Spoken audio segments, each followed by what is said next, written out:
Welcome back to this channel. तो आप सबकी रिक्वेस्ट्स के बेसिस पे ये वीडियो इस चैनल पे बहुत जल्दी ही अवेलेबल हो रहा है। So now I am making this video all because of your requests. इस वीडियो में हम देखेंगे कि डिटेल्ड प्रोसेस क्या है कि जेके बोपी कर रहा है या आपका जो नीट रिजल्ट आ जाएगा, नीट एग्जामिनेशन के बाद एक डिटेल्ड प्रोसेस, काउंसलिंग की प्रोसेस, सारी प्रोसेस मैं आपके साथ इस वीडियो में एंड टू एंड डिस्कस करूंगा। So make sure to watch this video till the end. पहले मैं आपको बता दूंगा कि जो यहाँ पर मैंने आपको फ्लो चार्ट के बेसिस पे समझाया है कि आपका एग्जामिनेशन ऑलरेडी हो चुका है 21 जून को। उसके बाद जो एनएमसी रिलीज करता है दैट इज योर आंसर की एंड ओएमआर शीट, वो भी रिलीज हो चुका है। उसके बाद नेक्स्ट स्टेप होता है दैट इज रिजल्ट डिक्लेरेशन। तो रिजल्ट डिक्लेरेशन यूजुअली जो आपका एग्जाम होता है उसके नेक्स्ट 30 डेज के अंदर अंदर आपका रिजल्ट डिक्लेयर हो जाता है। सो इट्स एक्सपेक्टेड कि 20 जुलाई या इससे पहले पहले आपका रिजल्ट आ जाएगा।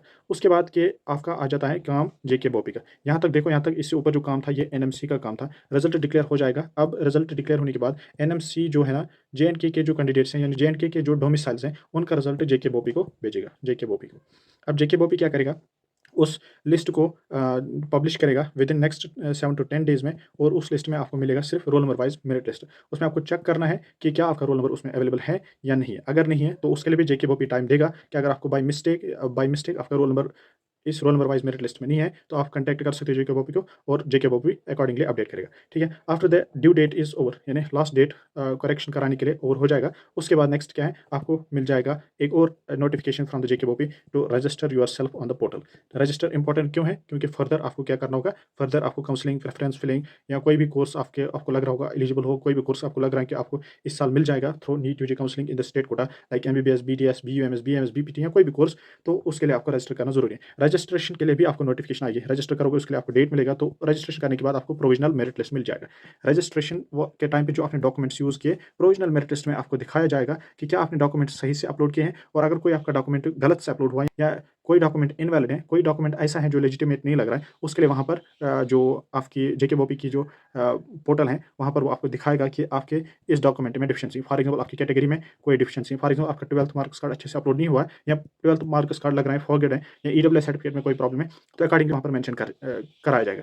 अगर आपको बाई मिस्टेक ये हुआ है, ये गलती हुई है, तो डोंट वरी, यहाँ पर भी आपको जेके बोपी टाइम देती है कि इस चीज़ को आप करेक्ट करो। मान लो 5 डेज दे दिए आपको, 5 डेज के बाद अगर आपने करेक्ट किया तो अपडेटेड प्रोविजनल मेरिट लिस्ट, जिसको रिवाइज्ड प्रोविजनल मेरिट लिस्ट बोलते हैं, अगर यहाँ पर आपने वो ठीक नहीं किया, मान लो आपकी कैटेगरी में फॉर एग्जाम्पल ईडब्ल्यूएस कैटेगरी में कोई प्रॉब्लम थी और आपने उसको अपडेट नहीं किया, तो रिवाइज्ड प्रोविजनल मेरिट लिस्ट में तो आप होंगे but you will be falling in the open merit category. एक चीज़।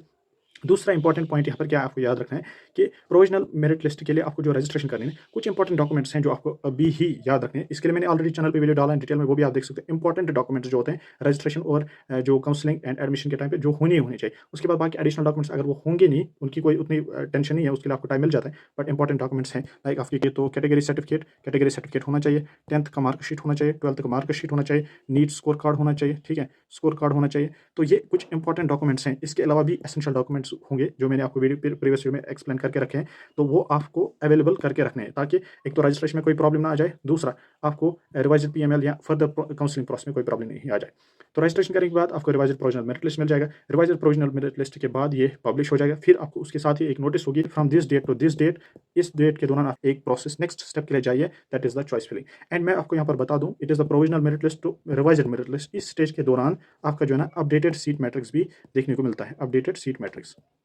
ठीक है, अपडेटेड सीट मैट्रिक्स इस टाइम पीरियड के दौरान देखने को मिलता है। उसके बाद आप जब गिवन टाइम पीरियड के दरमियान चॉइस फिलिंग कर लोगे, तो चॉइस फिलिंग के बाद आपको कुछ दिन वेट करना है, मतलब फॉर एग्जाम्पल नेक्स्ट वीक तक आप वेट करोगे, फिर आपको प्रोविजनल सिलेक्शन लिस्ट आ जाएगा। Provisional selection list is actually the round 1 of the counselling conducted by the JK BOPEE. उसमें आपको एमबीबीएस और बीडीएस की सिलेक्शन देखने को मिलेगी और एसकॉम्स और जो अदर प्राइवेट मेडिकल कॉलेज हमारे जेएनके के हैं उनमें जो आपकी जिस कैंडिडेट की सिलेक्शन हो रही है वो लिस्ट देखने को मिलेगा। ठीक है, और जब वो राउंड 1 का लिस्ट आ जाएगा, उसी में ही आपको अपग्रेडेशन के बारे में बताया जाएगा, उसी में ही आपको कॉलेज रिपोर्टिंग का टाइम बताया जाएगा, उसी में कॉलेज एडमिशन का बताया जाएगा, उसी में आपको राउंड 2 का अपडेट भी बताया जाएगा। सो कोई भी चीज़ वरी करने की जरूरत नहीं है, डिटेल्ड और आराम से जेके बोपी आपको टाइम टू टाइम जो है ना नोटिफिकेशंस पब्लिश करते हैं ताकि कोई भी कैंडिडेट अपॉर्चुनिटी मिस ना करे। So this was the detailed process explained for you all guys कि आपका रिजल्ट डिक्लेयर होने के बाद सारी प्रोसेस कैसे कंडक्ट हो जाएगी। इसके अलावा भी अगर आपको कोई भी डाउट होगा तो you can comment me, I will reply you there. Thank you for watching this video.